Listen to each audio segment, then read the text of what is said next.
Hey, what's going on, guys? Welcome back to my channel. The Smoking Beard here, bringing you another easy to follow recipe to add to your backyard barbecue arsenal. In today's video, I will take you through the steps on how to smoke your very own St. Louis style ribs. But before we continue, don't forget to like and subscribe to my channel to keep up with the latest and greatest my channel has to offer.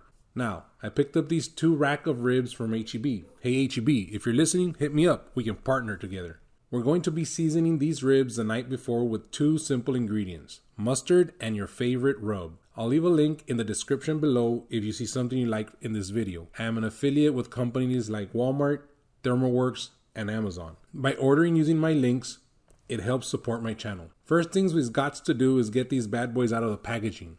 With some paper towels, pat them dry. Next, remove the tough membrane on the bone side of the ribs. You'll be glad you did. This membrane is super tough and will not render during the smoke. These were pretty easy to remove, but you may need a fork or a dull knife to get yours started. If it gets too slippery, use some paper towels to get a good grip.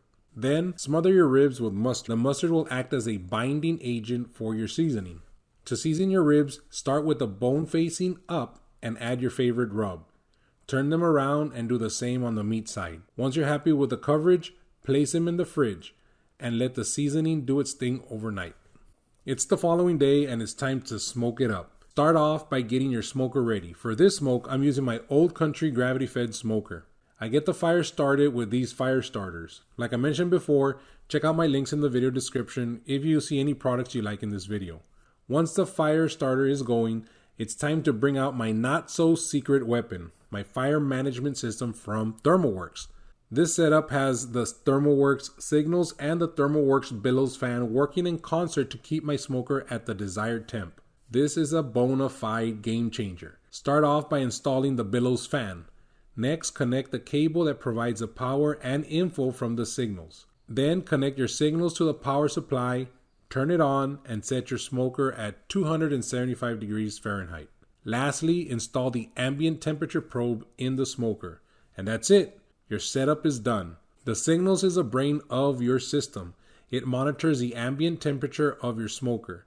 If it drops below the temperature you set, it turns on the fan, introducing air into your fire source. Once the temp of the smoker climbs back up, the signals turns off your fan. This back and forth happens throughout the entirety of the cook. While the smoker is getting up to temp, it's time to get your ribs out of the fridge and onto your grates. Lie them with the bone facing down and set them in your smoker. We're going to smoke these ribs at 275 degrees Fahrenheit using the 3-2-1 method. The first step in the method is to smoke the ribs for 3 hours. After 3 hours, we take the ribs out, wrap them in foil, and at this point, you can add some brown sugar and apple juice to your ribs before wrapping them up or just leave them bareback like I'm doing. Stick the ribs back into your smoker and let them ride for the second part of the 3-2-1 method. In this part of the 3-2-1 method, you're going to leave your ribs in there for 2 hours wrapped in foil at 275 degrees Fahrenheit. Once your 2 hours are up, unwrap your ribs, place them back in the smoker and finish them off for the last part of the 3-2-1 method,